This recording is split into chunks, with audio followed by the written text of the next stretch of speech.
We understand the reasons behind the push for rescheduling the elections. Senate bill was filed by no less than Senate President Chis Escudero, essentially resetting the elections of the BARMM supposedly next year to May 2026. Some of the reasons cited was one, the implications of the Supreme Court decision, specifically excluding Sulu from the Bangsamoro Autonomous Region in Muslim Mindanao. Because in the electoral code and the districting law of the Bangsamoro Autonomous Region in Muslim Mindanao, we have 7 district representatives for the province of Sulu. And because of the Supreme Court decision, these 7 seats are essentially left hanging because we haven't passed a new law appropriating or reappropriating or reassigning the 7 district seats to the existing ARMM territories or BARMM territories. That's one of the reasons cited.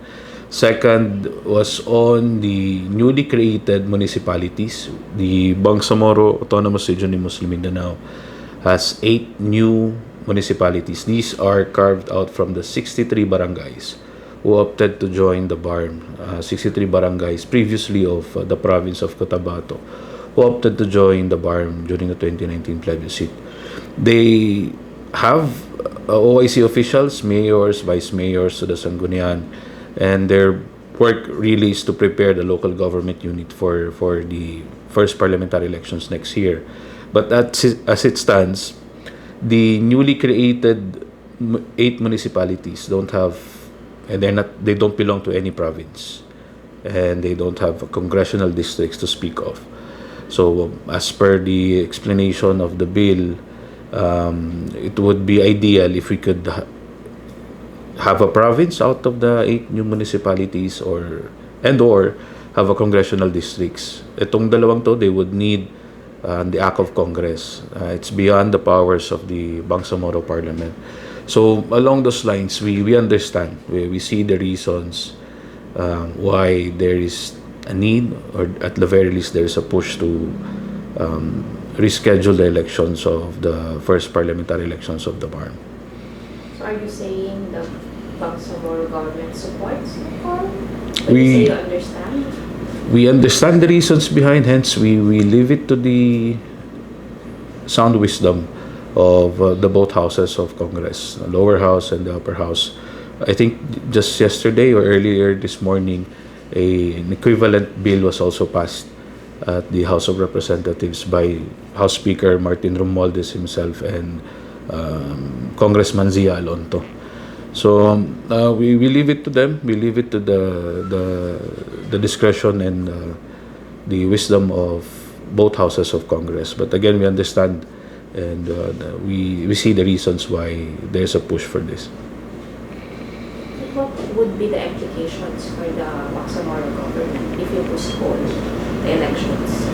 Well, the implications-wise, we would need to recalibrate our preparations for the elections. Well, for one, the postponement is different from the previous extension.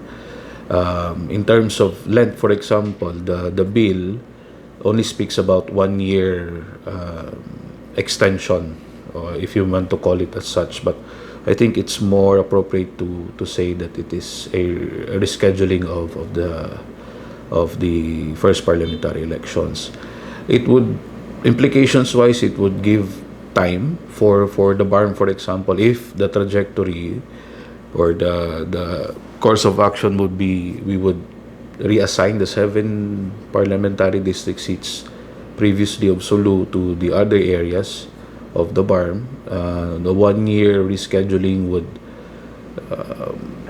allow it for that, because the reappointment or reappropriation is not simple as just adding 1 district to the current spread of districts. For example, of Cotabato City, we have 2 district seats here. Adding, for example, 1 district seat is not as simple as just adding another number. You need to carve out certain population, certain barangays from District 1 to District 2 and make a new district out of it. And this would require consultation, this would require meeting with stakeholders and the whole legislative process. the previous or the current district's bill or law passed by the parliament took also about 1 year before it was passed into law. It was quite a lengthy discussion, a heated discussion at times in the parliament.